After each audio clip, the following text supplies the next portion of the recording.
اب آئیے حضرات محترم بلا کسی تمہید و تاخیر کے میں خطابت ہی کے لیے حضرت مولانا توصیف اقبال صاحب ندوی دامت برکاتہ سے گزارش گزار ہوں ان مصروں کے ساتھ کہ بلاغت جھومتی ہے جن کے انداز تکلم پر، بلاغت جھومتی ہے جن کے انداز تکلم پر، لب اعجاز پر جن کی فصاحت ناز کرتی ہے، بلاغت جھومتی ہے جن کے انداز تکلم پر، لب اعجاز پر جن کی فصاحت ناز کرتی ہے، اور علم و ادب میں جس شخصیت کی بڑی دھوم دھام ہے، مہر و وفا خلوص کا جو پیش امام ہے، انہی مصروں کے ساتھ تشریف لا رہے ہیں ہمارے درمیان ایک متحرک و فعال عالم دین جسے پوری دنیا خطابت عالی جناب حضرت مولانا مفتی توصیف اقبال صاحب ندوی دامت برکاتہم امام و خطیب جامع مسجد مرکز تروینی گنج و محتمم و بانی جامعہ خدیجۃ الکبریٰ للبنات موغلا گھاٹ ہیں، وہ تشریف لا رہے ہیں اور حضرت کے بھی حصے میں 10 منٹ کا وقت ہے، آپ اپنی بات کو انہی اوقات میں پیش کر اپنی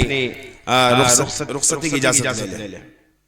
بسم اللہ الرحمن الرحیم، الحمد للہ رب العالمین والصلاة والسلام على سید الانبیاء والمرسلین محمد بن عبد اللہ الامین ومن تبعهم بإحسان ودعا بدعوتهم إلى يوم الدين، أما بعد فأعوذ بالله من الشيطان الرجيم، بسم الله الرحمن الرحيم، واعتصموا بحبل الله جميعا ولا تفرقوا واذكروا نعمة الله عليكم إذ كنتم أعداء فألف بين قلوبكم فأصبحتم بنعمته إخوانا، صدق الله العلي العظيم۔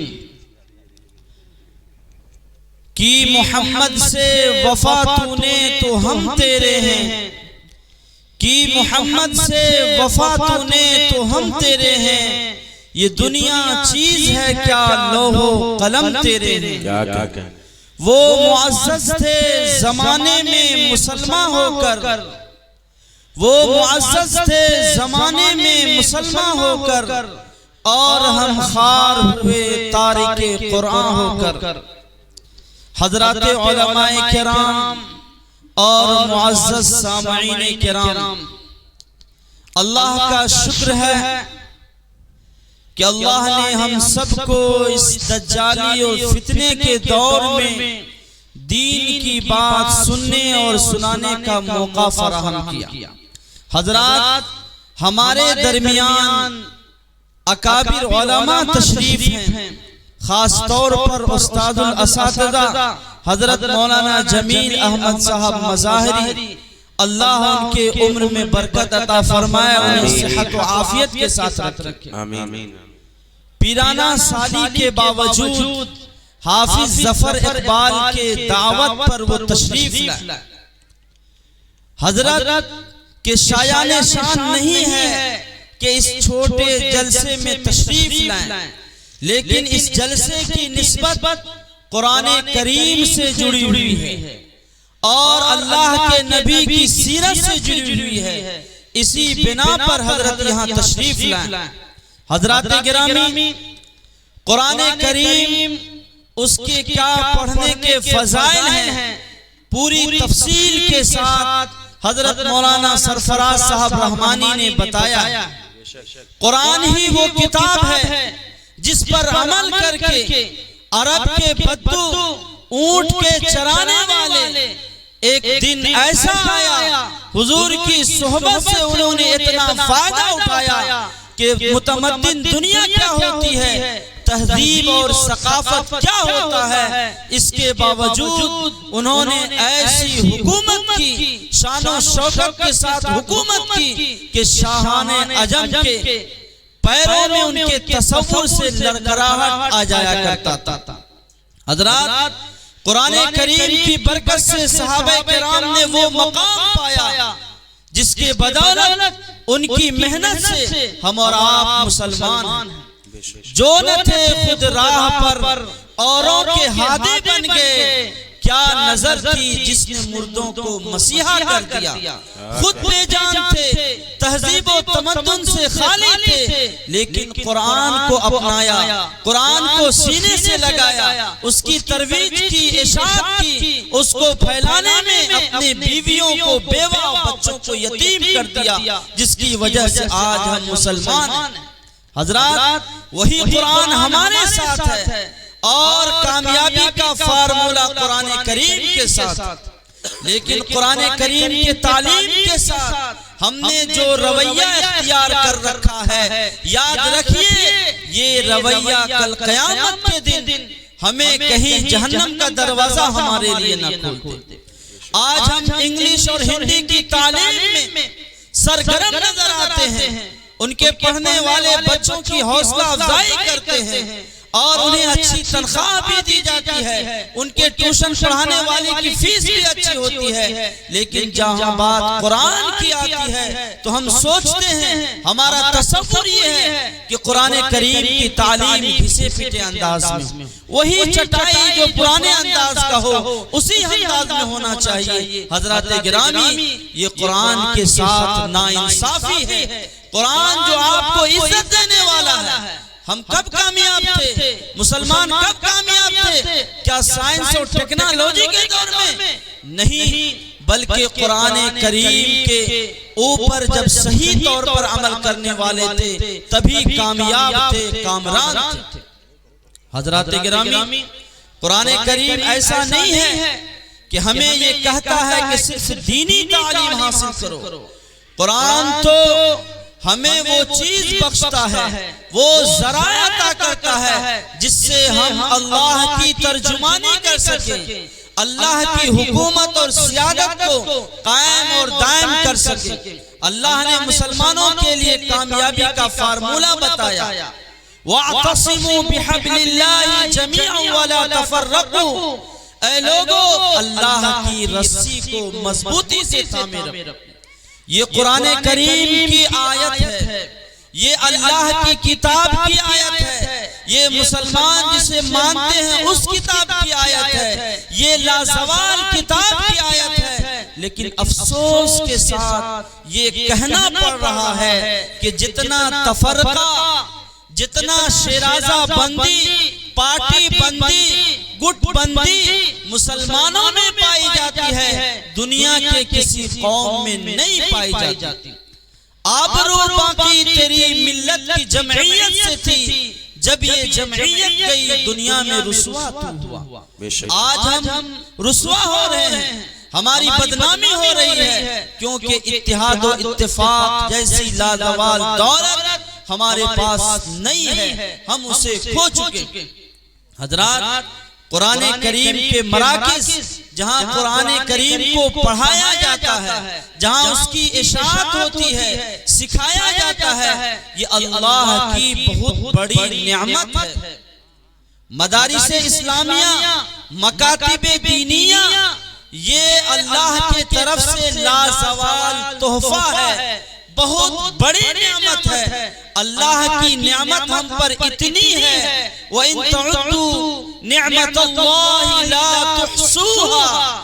اللہ کہتے ہیں میرے بندو، ہم نے تمہیں اتنی نعمتوں سے نوازا ہے، اگر تم اس کو شمار کرنا چاہو تو تمہارا کمپیوٹر کیلکولیٹر فیل ہو جائے گا. اسی نعمت میں سے، انہی نعمتوں میں سے ایک عظیم نعمت مدارس اسلامیہ ہے.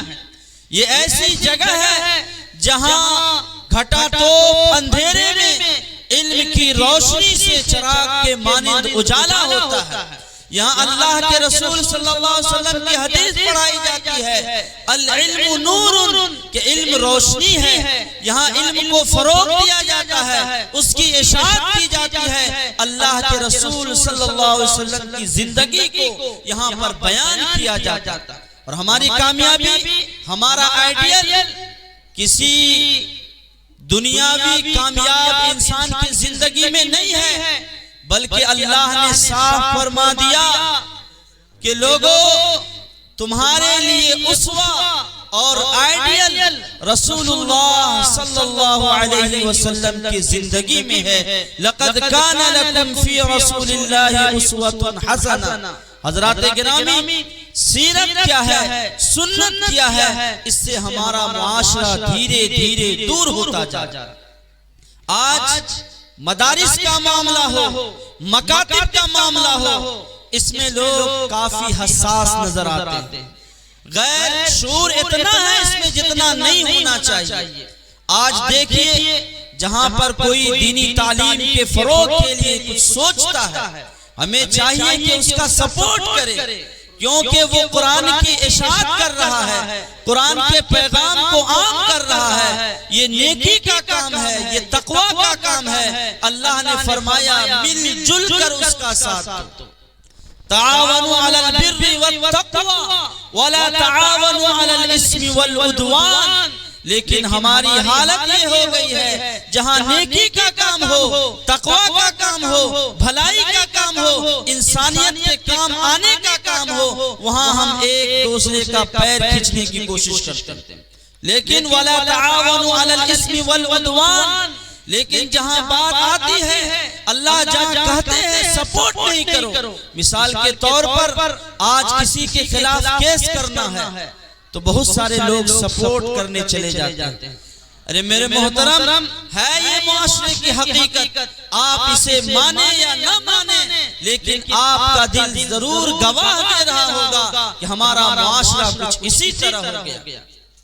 حضرات گرامی، ظفر اقبال جو مکتب ولی کے نام سے اپنا ایک ادارہ چل رہا ہے، معمولی فیس پر قرآن کریم کی اشاعت کر رہا ہے، بچوں کو پڑھا رہا ہے، تو ہم سب کی دینی ایمانی ذمہ داری بنتی ہے کہ ہر اعتبار سے ان کی معاونت کریں، ان کا سپورٹ کریں، تاکہ اللہ کے نزدیک ہم یہ کہلائیں کہ دین کا کام ہو رہا تھا، قرآن کی تعلیم ہو رہی تھی، رسول اللہ کی حدیث کو حفظ کیا جا رہا تھا اور ان کی سیرت کو اجاگر کیا جا رہا تھا۔ اے اللہ، ہم نے ایک تیرے بندے کا ساتھ دیا تھا، ہم اللہ کے نزدیک منہ دکھانے والے ہیں، ہم جو یہ کر رہے ہیں ان کا سپورٹ کرنے والے بن جائیں، ہم بھی اسی طرح کے ثواب کے مستحق ہو جائیں گے، کیونکہ اللہ تبارک و تعالیٰ نے کہ رسول نے فرمایا الدال علی الخیر کفاعلہ، اگر کوئی نیک کام کرتا ہے، بھلائی کے کام کرتا ہے، تقوی کے کام کرتا ہے، تو اگر کوئی اس کا سپورٹ کرتا ہے تو اللہ اس بھلائی کرنے والے کے ثواب کی طرح اسے بھی ثواب عطا کرتا ہے۔ حضرات گرامی، بزرگان دین یہاں تشریف فرما ہیں، آپ سے آخری بات یہ کہنی ہے کہ یہ قرآن کے ساتھ ناانصافی ہم اور آپ جو ہر اعتبار سے کر رہے ہیں، اس کو بند کر دیں۔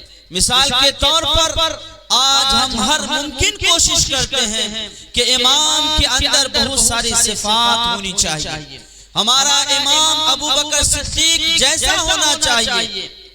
میرے محترم، اگر آپ یہ چاہتے ہیں کہ ہمارا امام ابو بکر صدیق ہو تو یاد رکھیے جب ابو بکر صدیق رضی اللہ تعالیٰ امامت فرماتے تھے تو پیچھے عمر فاروق رضی اللہ تعالیٰ ہوا کرتے تھے، عثمان غنی ہوا کرتے تھے، علی المرتضی ہوا کرتے تھے۔ میرے محترم بزرگوں اور دوستو، آج ہم نے قرآن کی، حامل قرآن کی ایسا حلیہ، ان کا ایسا مرتبہ رکھا ہے کہ زبان سے تو ہم کہتے ہیں قرآن اللہ کی کتاب ہے، وہ عزت دیے جانے کے لائق ہے، لیکن حامل قرآن حافظ کے ساتھ، علماء کے ساتھ معاشرے میں وہ کردار کیا جاتا ہے جسے آپ لوگ بخوبی جانتے ہیں۔ میرے محترم بزرگوں اور دوستو، تو میں یہ کہہ رہا تھا یہ مکتب ولی اللہ کی طرف سے ایک نعمت ہے اور اس کی حفاظت، صیانت، ان کا سپورٹ ہم سب کی دینی اور ایمانی ذمہ داری ہے۔ اسے ہم اللہ کی نعمت سمجھیں اور نعمت کا شکریہ ادا کریں کہ ایسے ماحول میں جہاں پر قرآن کی تعلیم دھیرے دھیرے کم ہوتی جا رہی ہے، ظفر اقبال نے یہ کوشش کی تو ہم ہر ممکن کوشش کریں گے، اس اللہ کی نعمت کو سنوارنے کی کوشش کریں گے۔ یاد رکھیے اگر ہم نے ان کا سپورٹ نہیں کیا، ان جیسے دوسرے اداروں کا سپورٹ نہیں کیا، تو گویا کہ ہم اللہ کی ایک خاص نعمت کی ناشکری کر رہے ہیں۔ اللہ نے صاف صاف فرمایا لَإِن شَكَرْتُمْ لَأَزِيدَنَّكُمْ، لوگو اگر ہم نے جو نعمت میں عطا کیا ہے اس کو سنوارو گے، انہیں اچھا بناؤ گے، بہتر سے بہتر اس مکتب میں مدرسے میں ذرائع فراہم کرنے کی کوشش کرو گے تو ہم تمہیں اور زیادہ نوازیں گے۔ وَلَئِن كَفَرْتُمْ، لیکن اگر تم ناشکری کرو گے، ان کے ساتھ غلط رویہ کرو گے، چیمی گوئیاں کرو گے، ان عذابی لشدید، تو یاد رکھو کہ میرا عذاب بھی بہت سخت ہے۔ حضرات گرامی، دعا کریں کہ اللہ تبارک و تعالی ہم سب کو کہی گئی باتوں پر عمل کی توفیق عطا فرمائے۔ وآخر دعوانا ان الحمدللہ رب العالمین۔ ماشاءاللہ، جزاکم اللہ خیرن و احسن الجزا۔ یہ تھے ہم سب کے مخلص دوست حضرت مولانا مفتی توصیف اقبال صاحب ندوی دامت برکاتہم، جنہوں نے قرآن کے حوالے سے بہت خوبصورت پیغام دیا اور اتحاد و اتفاق کے حوالے سے بہت خوبصورت پیغام دیا۔ ان کا پیغام اتحاد و اتفاق سے میرے چار مصرے کہ پہلے تعلیم سے تم موڑ دیے جاؤ گے، پھر کسی جرم سے تم جوڑ دیے جاؤ گے۔ پہلے تعلیم سے تم موڑ دیے جاؤ گے، پھر کسی جرم سے تم جوڑ دیے جاؤ گے، اور ہاتھ سے ہاتھ کی زنجیر بنا کر نکلو ورنہ دھاگے کی طرح توڑ دیے جاؤ گے۔ ہاتھ سے ہاتھ کی زنجیر بنا کر نکلو ورنہ دھاگے کی طرح توڑ دیے جاؤ گے۔ قرآن کے حوالے سے پیغام دیا اور میرے چار مصرے بے نظیر ایسا ہے قرآن کے دنیا ساری، بے نظیر ایسا ہے قرآن کے دنیا ساری، کوششیں لاکھ کرے مثل نہیں لا سکتی، اور جو حقیقت میں ہے قرآن کے حافظ واللہ ان کے سینے کو تو مٹی بھی نہیں کھا سکتی۔ جو حقیقت میں ہے قرآن کے حافظ واللہ ان کے سینے کو تو مٹی بھی نہیں کھا سکتی۔ ہم کوشش کریں گے جو پیغام ہمیں ملا ہے اس پیغام پر عمل بھی کریں انشاءاللہ۔